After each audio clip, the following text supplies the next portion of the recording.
Alza tu vara y las aguas se dividirán.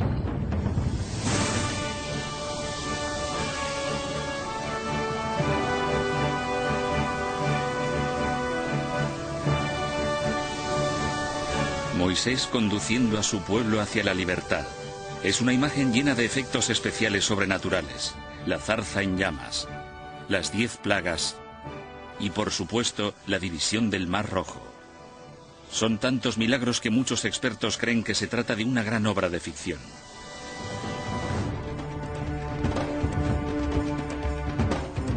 ¿Se inventaron los imaginativos escribas judíos un relato dramático para dar una historia a su pueblo?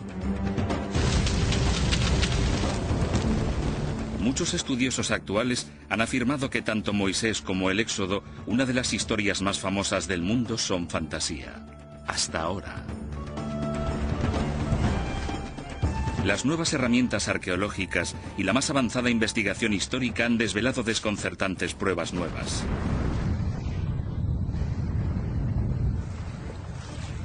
Pruebas que nos conducen a un río de Carolina del Norte que se convirtió en sangre.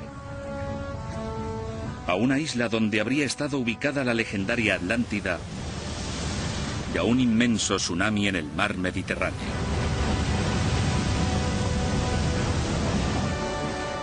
Moisés.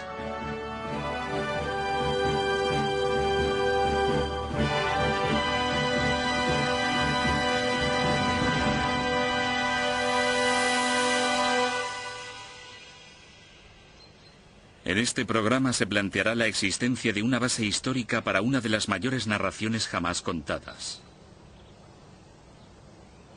Moisés es un gigante de la religión mundial. 3 grandes confesiones consideran su historia sagrada. Según la Biblia cristiana, el Corán musulmán y la Torá judía, Dios intervino directamente en la historia a través de este notable profeta. Estas son las cosas que os ordena hacer el Señor. Por medio de Moisés, Dios entregó las tablas de la ley a su mundo. Y hasta el día de hoy, esos 10 mandamientos siguen siendo la base moral de 3 religiones del planeta. La historia de Moisés comienza en su lugar de nacimiento, el delta del Nilo del antiguo Egipto. Los refugiados hebreos huyeron de la sequía en su tierra natal, la Palestina bíblica, y se asentaron aquí.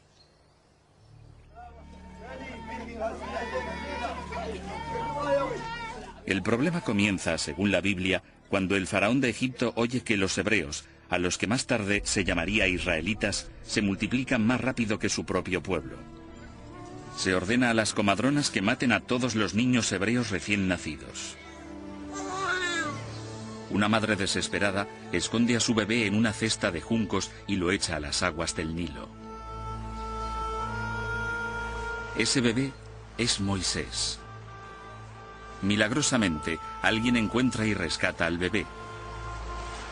Un comienzo mágico para la historia de Moisés. ¿Pero es eso cierto? Hasta hace poco, casi todos los historiadores decían que no. La razón era sencilla. La historia de Moisés es muy parecida a la de un mito de Babilonia en el actual territorio iraquí sobre un gran rey llamado Sargón, quien, siendo bebé, fue encontrado en una cesta en un río.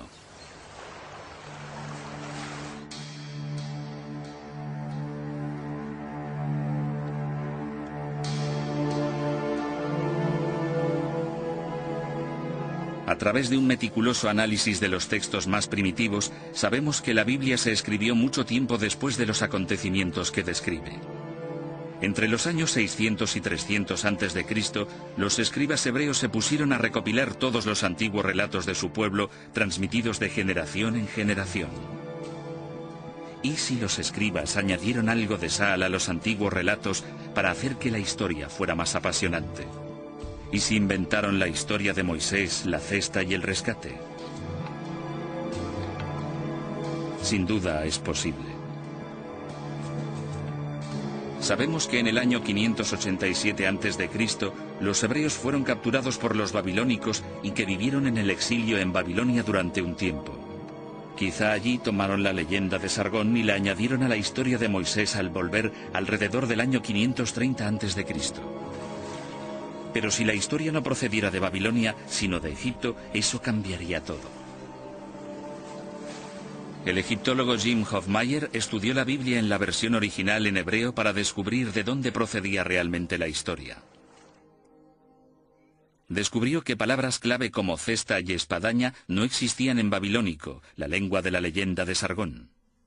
El texto hebreo de la Biblia utiliza en realidad antiguas palabras egipcias. La palabra para la cesta en la que se coloca a Moisés es una palabra egipcia. De hecho, todas las palabras clave de la historia, Nilo, papiro, espadaña y orilla, eran antiguas palabras egipcias. Pero la mayor pista fue mirarle a la cara, el propio nombre de Moisés. Es egipcio y significa uno que ha nacido. Tenemos a numerosos reyes que usan este elemento en su nombre, como Ramsés. El mes de Ramesés es la misma raíz de Moisés. Esto suena muy auténtico. Cuesta creer que a un escriba hebreo, 1000 años después, se le hubiera podido ocurrir una historia con este tipo de palabras. Auténticas palabras egipcias, un auténtico nombre egipcio y un auténtico escenario egipcio. ¿Puede ser verdad este relato rocambolesco? En realidad existen muchas historias de niños a los que se ponía en cestas. Era una antigua forma de abandonar al niño a la voluntad de los dioses. Actualmente la gente coloca a los bebés en cestas y los deja a la puerta de una iglesia. Pero ¿qué hay del extraordinario capítulo siguiente de la historia?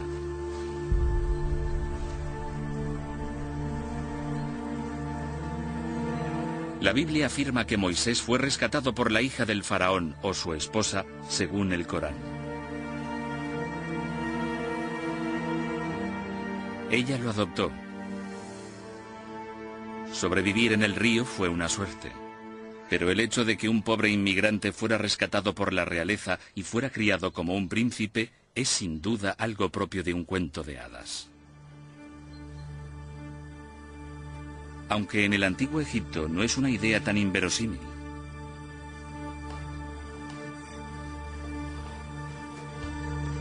Los faraones batían récords. En los palacios había guarderías en las que se educaba a los niños de la realeza.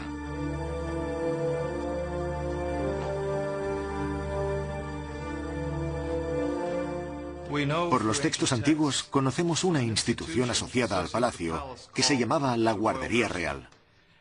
Y en esta institución se educaba a los niños de la realeza. Específicamente se enseñaba a los príncipes a leer y escribir. De hecho, tenemos el testimonio de algunos de los escribas que contaban cómo su maestro escriba los golpeaba cuando eran perezosos y se aseguraba de que escribieran bien sus cartas. Pero ¿dónde está la prueba de que el faraón acogiera a Moisés y lo pusiera en una de estas clases? Por supuesto, ahora no tenemos pruebas. Lo interesante es que durante este tiempo también se admitió a niños que no pertenecían a la realeza. Entraron en esta institución hijos de reyes extranjeros para aprender a leer y escribir. Así que los faraones sí que educaban a niños extranjeros, pero ¿de qué tipo? ¿Cómo sabemos si los hebreos estuvieron en Egipto o no? Aquí nuestra búsqueda del auténtico Moisés topa con un obstáculo enorme.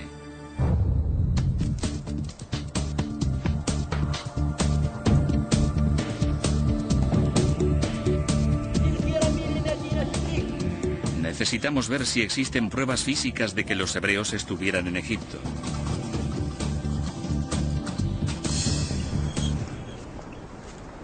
La historia dice que Moisés sacó de Egipto a 2 millones de hebreos y que vivieron durante 40 años en el desierto del Sinaí. Pero en un siglo de arqueología en el Sinaí no se han descubierto pruebas de ello.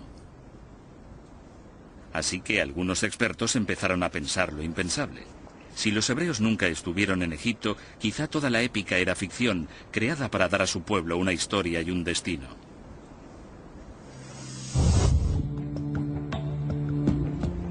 De hecho, muchos arqueólogos abandonaron la búsqueda de Moisés, pero algunos se negaron a rendirse.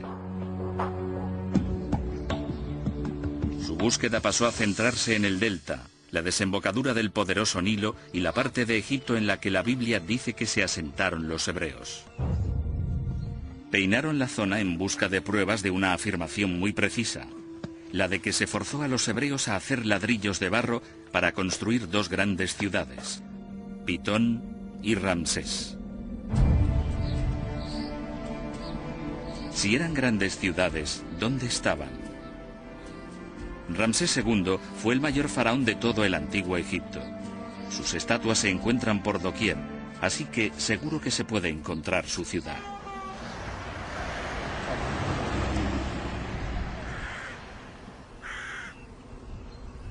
Pero al buscar hoy por la zona del delta no se halla ninguna señal de ella.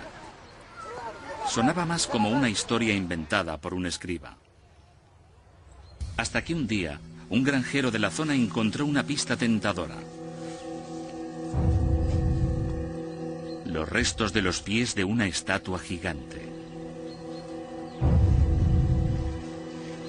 Los arqueólogos no se creían su suerte. Una inscripción en un pedestal cercano confirmó que la estatua pertenecía a Ramsés II.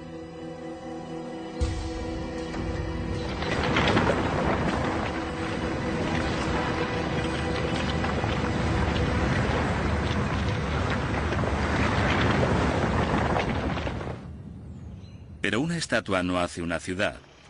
Para probarlo, los arqueólogos necesitaban encontrar restos de edificios hechos con ladrillos de barro. En los años 70, diversos equipos de arqueólogos egipcios y alemanes comenzaron a buscar por la zona pruebas de la ciudad perdida de Ramsés. Fueron desenterrando gradualmente restos de casas, templos e incluso palacios. Si realmente esto era una antigua ciudad en su día, habría llevado varias generaciones excavarla. Pero ahora, con la nueva tecnología, los arqueólogos pueden detectar cimientos a mucha profundidad y hacer un mapa de toda una ciudad en cuestión de meses. Ramsés II fue un constructor prolífico, así que gracias a los templos y palacios que sobreviven en otras partes de Egipto, tenemos una idea acertada de qué aspecto tenía la ciudad. Fue una de las mayores ciudades del antiguo Egipto. Se construyó en torno al año 1250 a.C. Vivieron allí 20.000 egipcios.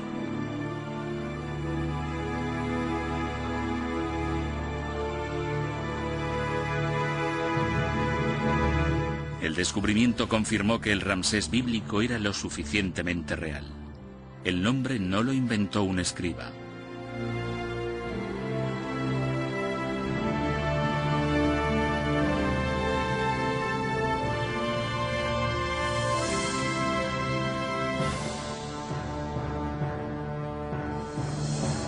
Pero, ¿fueron realmente esclavos hebreos quienes construyeron esta ciudad?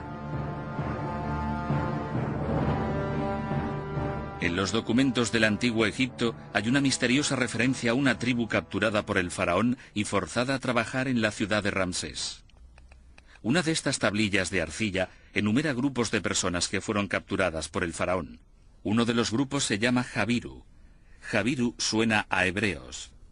Hebreos, Jabiru. ¿Podría ser el pueblo al que guió Moisés? No podemos saberlo con seguridad, pero las pistas están ahí. Eran nómadas de lengua semítica y querían asentarse en Canaán, la Siria actual, Israel y Palestina. Quizás sí eran los hebreos.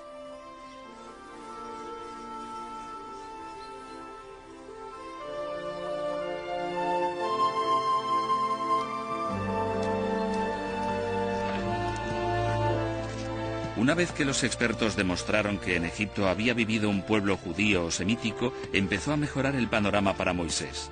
Quizá no era todo fantasía. Era hora de volver a mirar su vida de adulto, su vida como líder y hacedor de milagros. Dice la Biblia que un día dejó el lujo del palacio de Ramsés para observar cómo los esclavos hebreos hacían ladrillos de barro.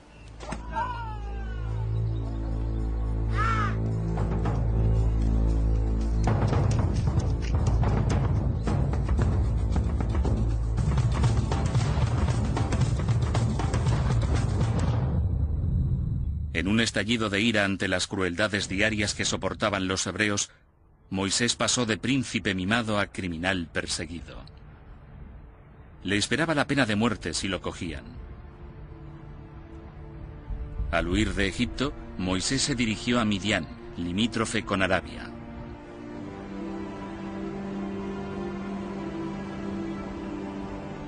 Su aspecto de entonces se parecía mucho al de ahora, un desierto baldío donde los beduinos se ganaban la vida a duras penas. Según la historia, Moisés ayuda a sus hermanas, molestadas por unos hombres mientras intentan cuidar a sus ovejas. Es acogido por el padre de estas, Jetro, un sacerdote que ofrece a Moisés la mano de su hija Séfora como agradecimiento. Pasó allí 60 años viviendo tranquilo como pastor. Más adelante, cuando Moisés tenía 80 años, sucedió algo que cambiaría el curso de la historia. Estaba cuidando su rebaño cuando pasó junto a una zarza en llamas. La famosa historia dice que de las llamas salió la voz de Yahvé, Dios. Sí, aquí estoy, Señor. Dios ordenó a Moisés que fuera a obligar al faraón a que dejara marchar a su pueblo hebreo. No, Señor, no me envíes. Nunca he sido un buen orador. Pero Dios le otorgó poderes especiales.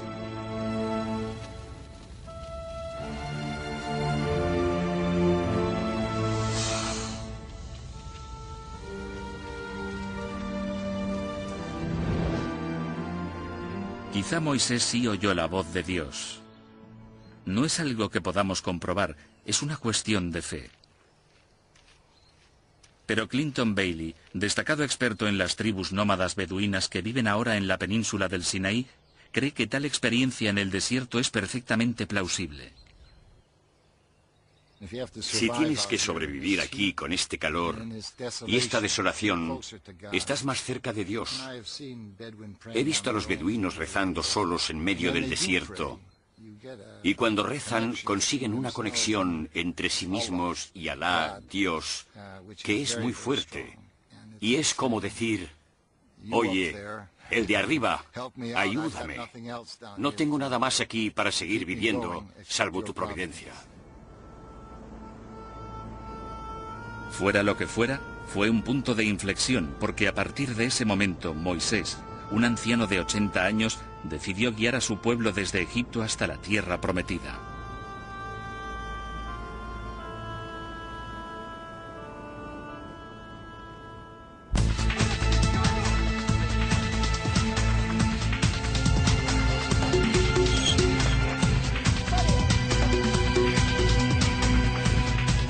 Lo que ocurrió después, según la Biblia, se ha convertido en un pilar de la fe judía. Bendito sea, Señor nuestro Dios, Rey del universo, Creador. Dios, por medio de Moisés, desató 10 plagas terribles sobre los egipcios, acontecimiento conmemorado por los judíos durante la fiesta anual de la Pascua. Primero, el Nilo se convirtió en sangre, los peces murieron y el río apestaba. Nadie se atrevía a acercarse y no digamos a beber. Moisés volvió a ver al faraón, pero volvió a negarse a que se marcharan los hebreos. La Biblia dice que Egipto se vio azotado por plagas de insectos, ranas, ganado muerto, langosta, úlceras, granizo y oscuridad. El faraón se negó obstinadamente a dejar que se fueran, así que Moisés infligió una última plaga terrible.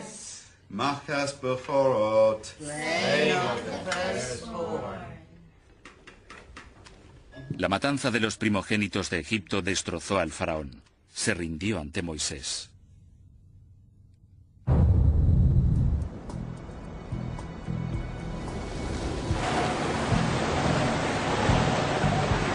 En la Biblia esas plagas eran acciones divinas por medio de la naturaleza.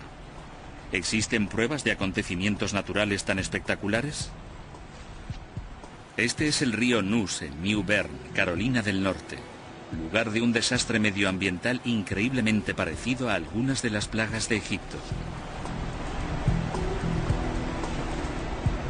Una mañana de verano de 1991, los residentes de New Bern descubrieron al despertar que, al igual que en la Biblia, parecía que las aguas de su río se habían convertido en sangre. ¿La causa? Peces moribundos. En los últimos 10 años hemos perdido más de 1.000 millones de peces. Este río llegó a volverse del color de la sangre. Pero quedaban cosas peores por llegar. A los nadadores e incluso a la gente que trabajaba cerca del río les comenzaron a salir llagas en brazos y piernas. Al igual que los peces, la gente estaba enfermando. Les estaban saliendo llagas en el cuerpo, las mismas llagas que a los peces. Echará sobre nosotros la enfermedad y la guerra.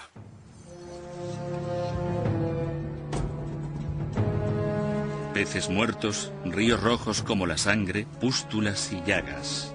La gente usaba la palabra bíblica para describir la catástrofe. La causa de todo era una mutación genética en un microorganismo marino llamado Fiesteria.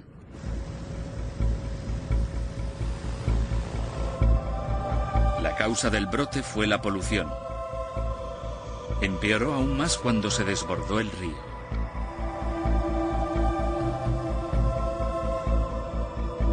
Hay miles de granjas de cerdos a lo largo del río. Los cerdos producen decenas de millones de litros de residuos y parte de ellos van a parar al río.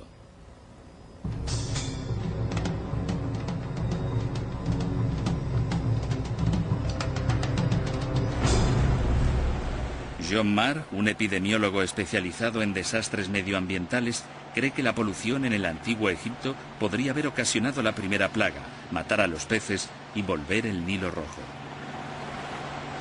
Esa misma polución podría también haber llevado a millones de ranas a tierra, la segunda plaga. Si te niegas, cubriré Egipto de ranas. En tierra, las ranas morirían provocando una explosión de moscas y piojos, la tercera y cuarta plagas. Cuando los peces hubieron muerto y las ranas también, pudo haber poblaciones de insectos que criaran y pudieran transmitir enfermedades virales a la población equina, así como al ganado, matándolos. El ganado muerto fue la quinta plaga. Algún insecto como la mosca de los establos podría haber picado a humanos provocando la sexta plaga, la de las úlceras y ampollas. El organismo de la Fiesteria podría haber desencadenado las primeras 6 plagas, pero ¿qué hay de las otras? El granizo y la oscuridad, por ejemplo. 10 años antes, Estados Unidos fue azotado por otro desastre, esta vez en el noroeste. Murió ganado, los humanos se enfermaron y, lo más importante, hubo granizo y oscuridad. Parecían igual que las plagas bíblicas. Fue una secuencia de acontecimientos devastadores, y todo el mundo sabía qué lo había provocado.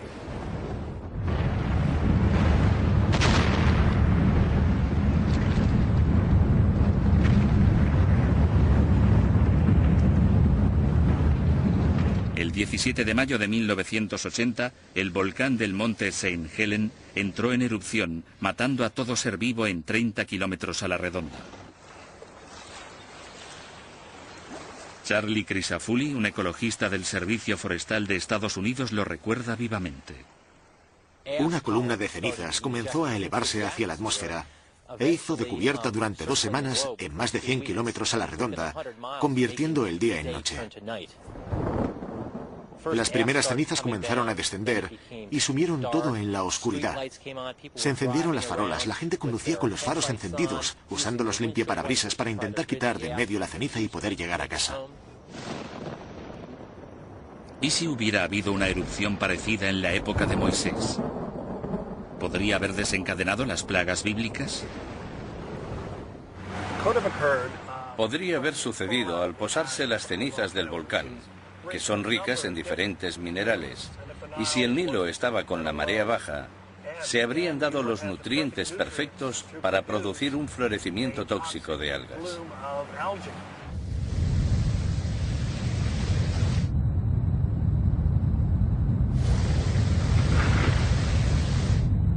Cenizas volcánicas, polución, fiesteria. Todo esto podría ayudar a explicar el enigma de las plagas de Egipto.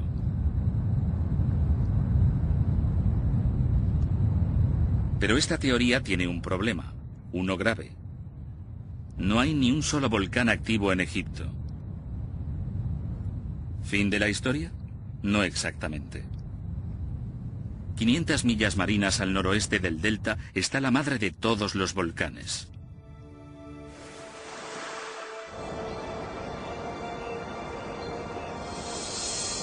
Esta es la isla griega de Santorini, en el mar Egeo, escenario de la famosa leyenda de la Atlántida. Esta gran cuenca curva fue creada por una gigantesca erupción volcánica.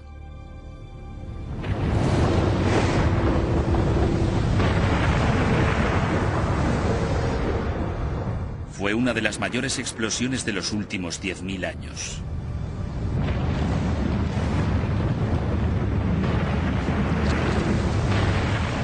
La explosión se sitúa en el siglo XVI a.C. ¿Pero pudo haber afectado a Egipto, 500 millas marinas al sureste? ¿Cuál era la dirección del viento en aquel día fatídico?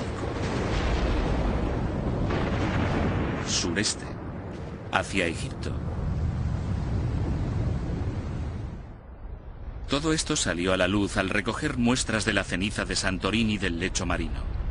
Las mayores concentraciones se encontraban en dirección al delta del Nilo. Aún así, eso no probó que la ceniza hubiera llegado a Egipto y hubiera caído sobre el delta.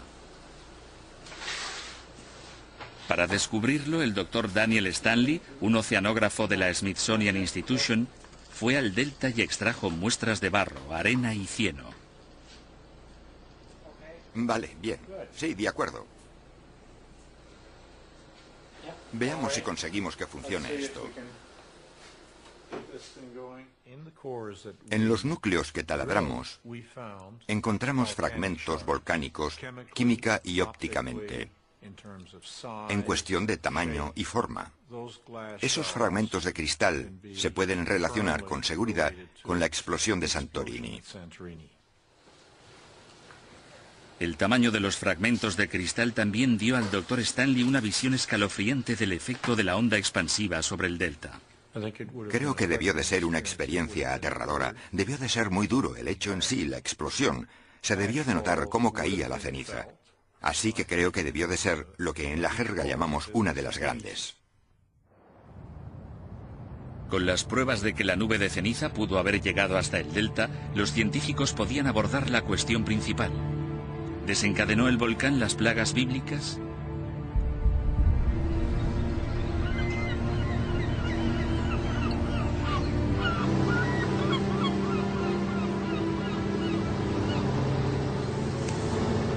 Según Mike Rampino, simulador de climas, la única forma de descubrirlo era simular los efectos climáticos de la onda expansiva de Santorini.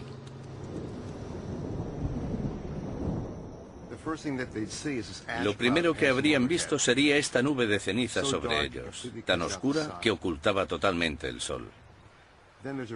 Luego una lluvia de cenizas desde el cielo, desde la nube, seguida del tipo de tiempo extraño que hay tras las erupciones volcánicas. Relámpagos, quizá oscuridad. ¿Y qué hay de las plagas de peces muertos e insectos? Si nos centramos en la zona de Egipto, estos resultados son nuevos. Vemos que hay sequía, una disminución de las precipitaciones en las partes altas de las fuentes del Nilo. Y el flujo del Nilo sería menor. Al bajar el nivel del río, las aguas comenzaron a estancarse.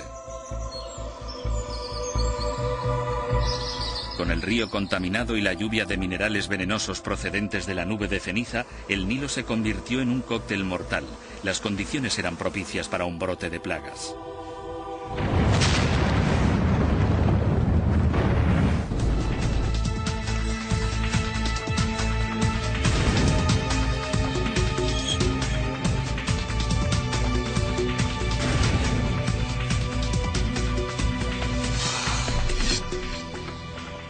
Al final, las plagas persuadieron al faraón para permitir que los hebreos salieran de Egipto.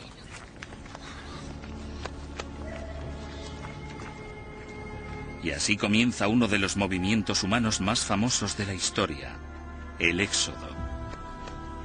La Biblia dice que huyeron 600.000 personas, pero solo contaba a los hombres. 600.000 hombres con sus familias son unos 2 millones de personas, más o menos.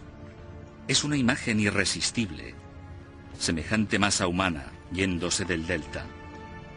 Pero ¿hay pruebas que sugieran que pudo ocurrir realmente? Depende de en qué siglo se busque. No hay pruebas de que en torno a 1200 a.C., en la época de Ramsés II, hubiera tal éxodo masivo.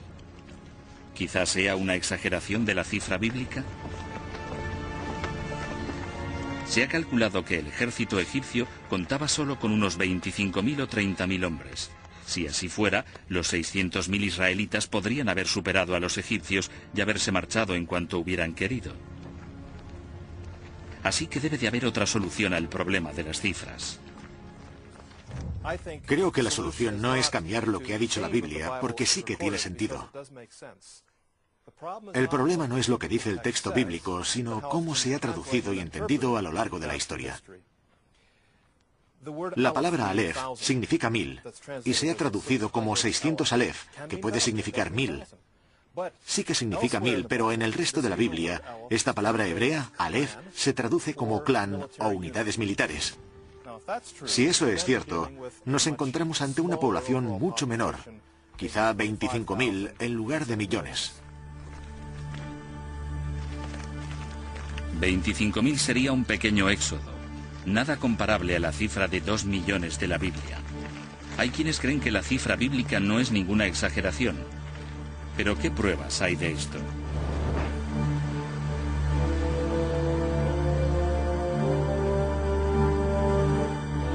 Las pistas de un éxodo mucho mayor aparecieron cerca de la ciudad de Ramsés, cuando un equipo de arqueólogos austríacos desenterraron otra ciudad, 300 años más antigua, llamada Avaris.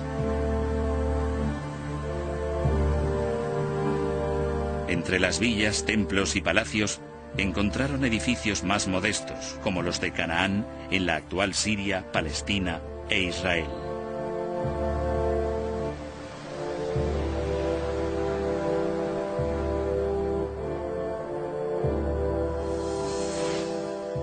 Encontraron sepulturas parecidas a esta reconstrucción que claramente no eran egipcias. Estos son huesos de una oveja de lana larga, una raza procedente de Canaán.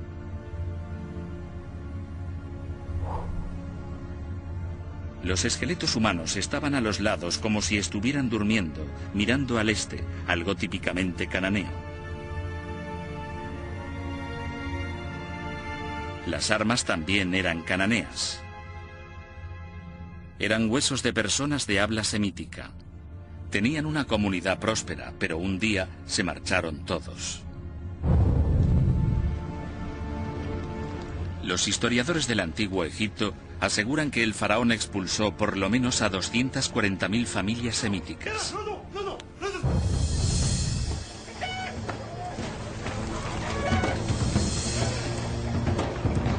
Viene a ser 1 millón de personas, una cifra mucho más cercana a la cifra bíblica. Tenemos allí a la población, vemos cómo desaparece, vemos cómo abandonan el lugar. La ciudad de Avaris queda completamente abandonada a la arena que va amontonándose y se han ido a algún lado. Los israelitas quedan liberados de su esclavitud de alguna manera y dejan Avaris rumbo al Sinaí. Los datos arqueológicos y la historia bíblica sí coinciden en esta época.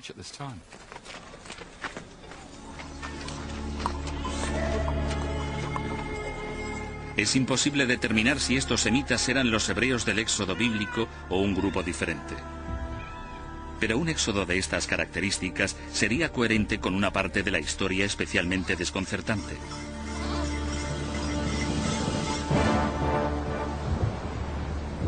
En el relato bíblico, Dios guió a los hebreos fuera de Egipto con una columna de nubes durante el día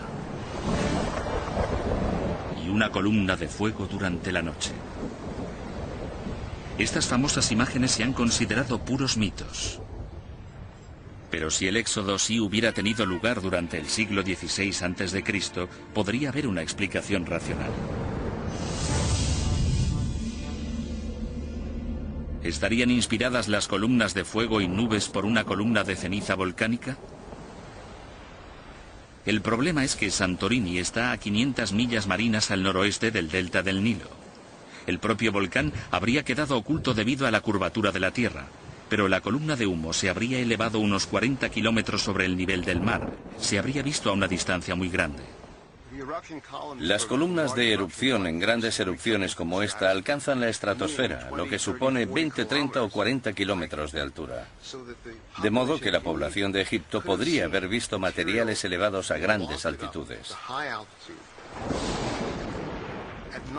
Por la noche, debido a la electricidad estática y a la concentración de ceniza en la atmósfera, habría relámpagos en la nube.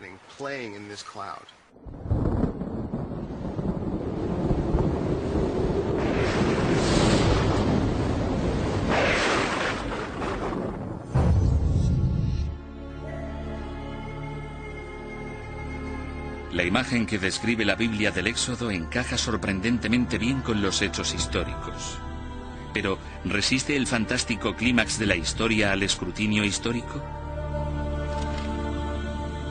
La Biblia nos dice que cuando los hebreos se fueron de Egipto, el faraón cambió de opinión sobre haberles dejado marchar.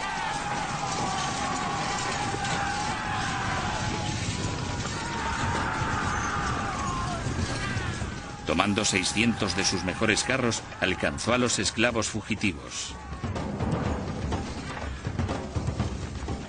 Pero 600 vuelve a sonar a una exageración impresionante. No hay pruebas en Egipto de que Ramsés tuviera más que unos cuantos carros. Hasta 1997, fecha de un importante descubrimiento en el delta.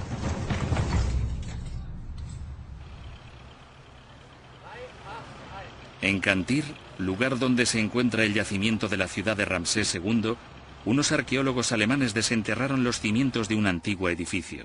Allí encontraron enterrado esto, un tapacubos de un carro. Un carro solo no hace un ejército, así que continuaron excavando. El gran descubrimiento fue encontrar piedras de amarre para dejar atados a los caballos.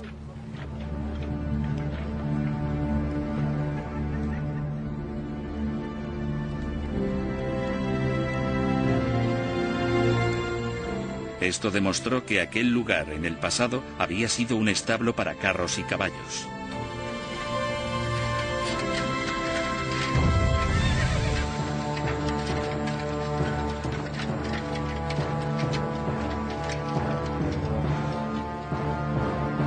Las inscripciones y la cerámica confirmaron que habían encontrado el centro neurálgico de la concentración de carros de Ramsés II, un recinto de vanguardia para su armamento militar.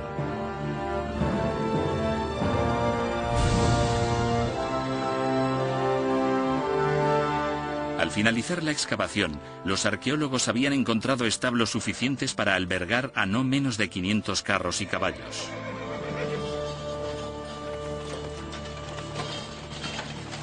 Lo que confirma que el faraón bien pudo haber reunido un fuerte contingente de 600 carros que, según la Biblia, fueron directos al desastre.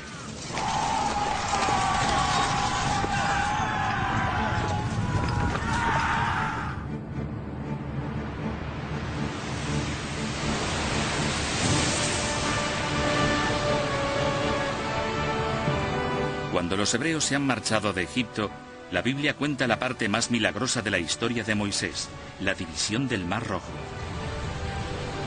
Las aguas se abrieron, Moisés y su pueblo las atravesaron y el mar volvió a cerrarse, ahogando al faraón y a su ejército.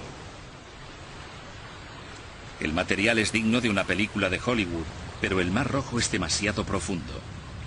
Quizás sea aquí donde finalmente la Biblia se separa de la ciencia y la historia. Aunque esta historia tiene más miga.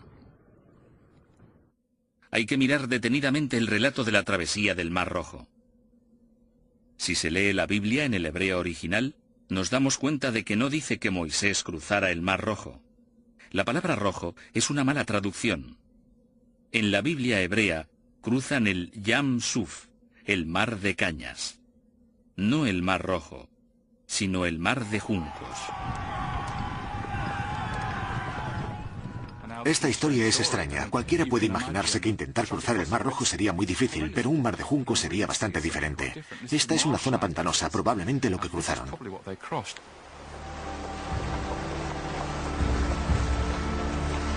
Ahora las nuevas Biblias usan la traducción correcta. Así que, ¿dónde está ese mar de juncos? Los textos del antiguo Egipto mencionan una zona llamada Pazufi, que significa los juncos. Gracias a las fotografías por satélite, hemos descubierto enormes depresiones en la parte este del delta entre el Sinaí y la zona de cultivos. Estas depresiones fueron en su día regiones pantanosas. Y ese es el lugar que la Biblia llama Mar de Juncos y los egipcios Pa-Zufi, los juncos. Pero que el agua volviera y se llevara todos estos carros y soldados parece muy poco probable. ¿Podría ser posible? El texto auténtico nos dice que sopló un viento del este que empujó las aguas a un lado. Y si se habla de un pantano de juncos poco profundo, o quizá de unos 2 o 3 metros de agua como máximo, es físicamente posible. De hecho, se ha visto en los últimos 100 años. La gente ha visto en estas zonas, en estos pantanales, cómo el agua era empujada hacia un lado. El ejército egipcio no quedaría completamente diezmado, pero por lo que respecta a los israelitas, fue una épica salvación divina.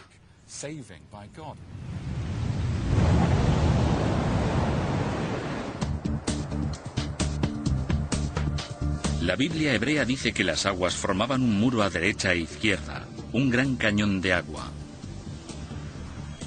Es posible que esto estuviera inspirado por el recuerdo traumático de un cataclismo real.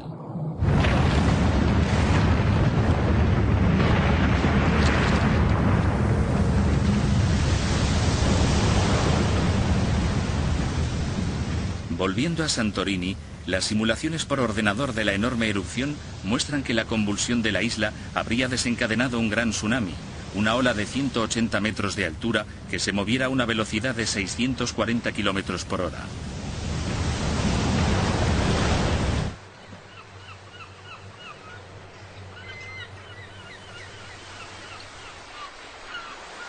Según Floyd McCoy, experto en maremotos, fue una de las mayores olas de marea de la historia y debió de alcanzar Egipto.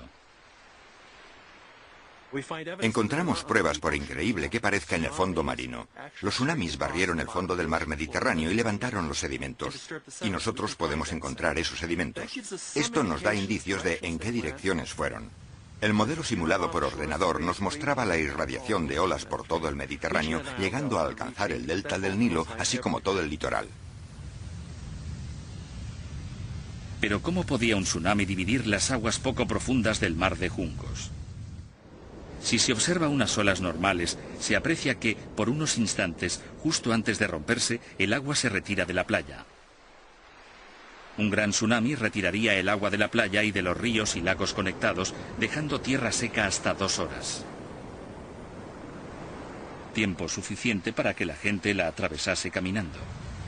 Pero nadie que persiguiera a los hebreos habría tenido tanta suerte. Para cuando llegara al delta, la ola habría disminuido de 180 metros a 1,80 m, y los expertos creen que habría tenido una longitud de 160 kilómetros. Deberíamos pensar en una ola de 2 metros que cambia rápidamente en 2 metros el nivel del mar por toda la costa, y eso puede desplazarse varios kilómetros tierra adentro. Al desplazarse tierra adentro, por ríos y canales, el tsunami ganaría energía. Su fuerza totalmente destructiva fácilmente podría ahogar a un ejército.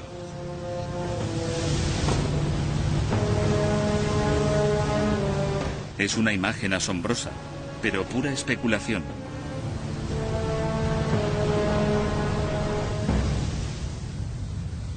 En 1994, la isla filipina de Mindoro se vio afectada por un tsunami y un terremoto. El terremoto provocó una grieta enorme en el fondo de un lago a más de 1,5 kilómetros tierra adentro. Un testigo ocular sintió un temblor y dijo que de pronto vio cómo el agua del centro del lago caía hacia adentro como una cascada.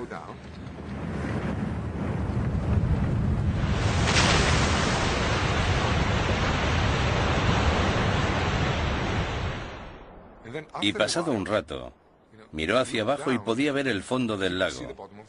Y sus palabras exactas fueron: pensé que podía cruzarlo a pie.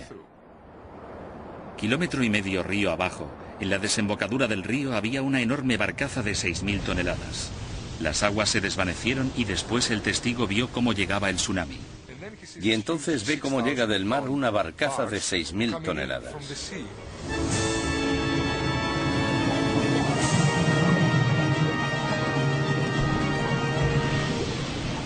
El gran tsunami que azotó el delta del Nilo era 1000 veces más devastador que el de Filipinas. Se habría recordado a lo largo de varias generaciones.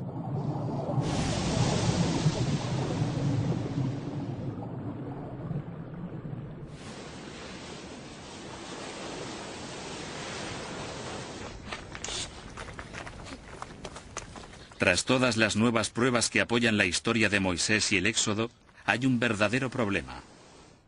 Algunas de las mejores pruebas datan de en torno al año 1500 a.C. Algunas son más de 300 años después. Sencillamente, las fechas no cuadran, aunque quizá no tengamos que elegir una de ellas. Tal vez hemos estado condicionados a ver el Éxodo como un único acontecimiento dramático. Pero quizá hubo más de un éxodo.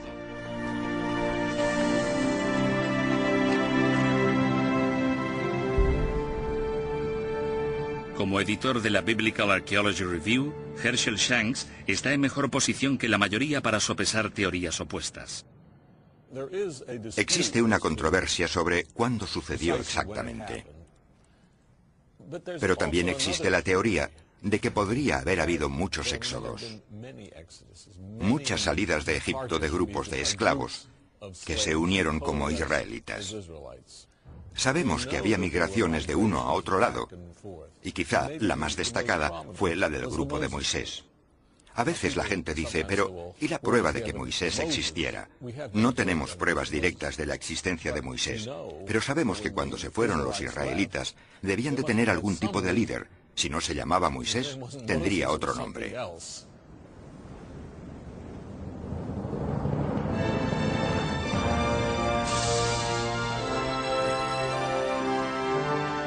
El libro del Éxodo dice que, tras cruzar el mar de juncos, Moisés llevó a los hebreos hasta el Sinaí, donde pasaron 40 años vagando por el desierto.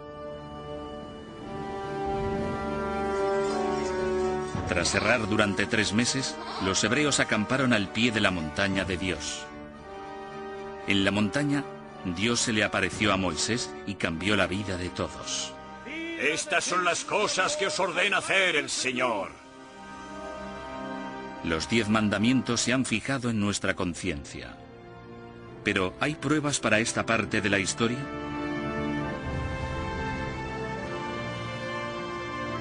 Es irónico que tengamos tantas pruebas circunstanciales de partes importantes de la vida de Moisés, pero que no tengamos ninguna prueba de los 10 mandamientos, que son la parte de su legado que más perdura.